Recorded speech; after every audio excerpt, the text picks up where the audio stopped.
La création d'un nouveau document est une étape très importante car elle est tributaire du format sortie que vous cherchez. Donc pour créer un nouveau document, il suffit de se rendre sur le menu Fichier, puis Nouveau document. Sinon, je peux me rendre sur la fenêtre d'accueil Origine et ça va me permettre soit de créer un nouveau document, soit d'ouvrir un document récent. Voilà les documents récents que j'ai déjà créés par exemple. J'ai la possibilité alors d'ouvrir un document que j'ai déjà travaillé auparavant.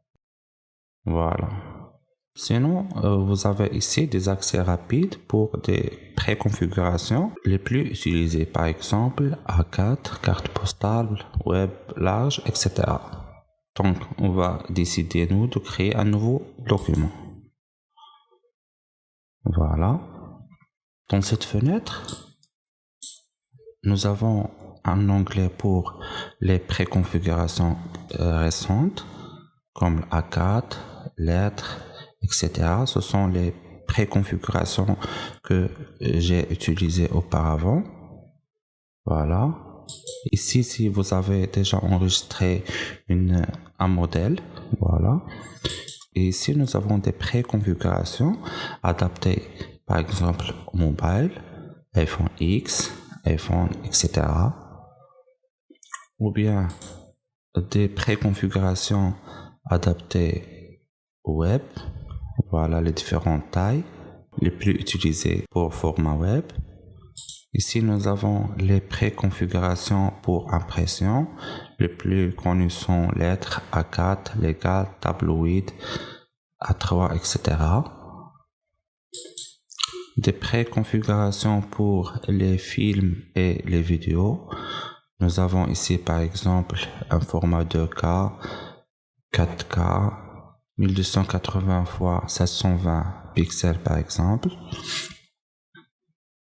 Et enfin, des préconfigurations adaptées aux illustrations. Donc, on retrouve ici les cartes postales, encore une fois, le format A4, etc. Voilà. Heureusement, avec Illustrator, on retrouve généralement tous les formats les plus utilisés. Que ce soit pour le mobile, le web, l'impression, les films ou l'illustration. Et c'est très pratique et ça nous aide beaucoup pour choisir le format le plus adéquat. Donc, pour l'instant, on va par exemple choisir une illustration. Donc, je vais choisir un format A4. On va voir comment on peut modifier ces paramètres-là. Donc, ici, nous avons le titre qu'on va attribuer à notre document. Par exemple, on va écrire mon nouveau document. Voilà. Ici, nous avons la largeur et la hauteur. Ici, l'unité qu'on veut travailler avec, que ce soit le point, le pouce, millième, centimètre, pixel.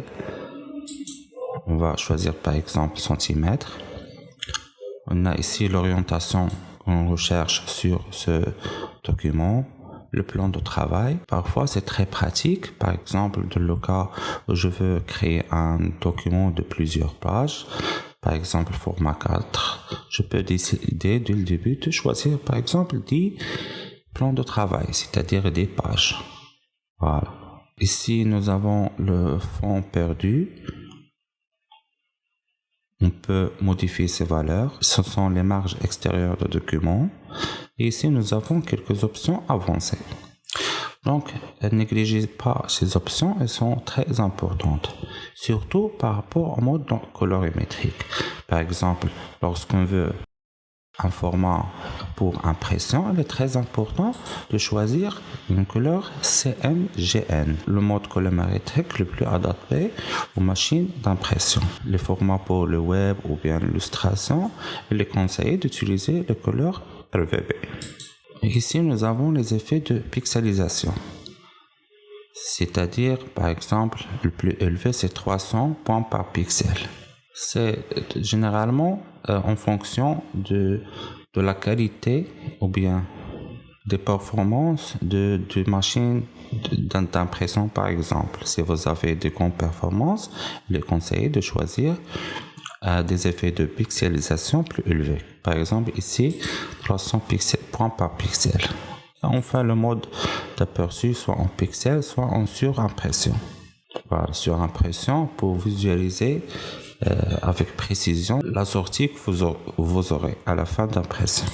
On a aussi d'autres paramètres. En général, ce sont les mêmes qu'on a vus ici. Voilà. Ce sont les mêmes paramètres qu'on vient de voir. Donc, on va créer le document. Voilà, notre document a été créé. Et notez que ces paramètres qu'on vient de définir, on peut les modifier à n'importe quel moment. En général, il est conseillé de choisir dès le début le format de sortie qu'on veut.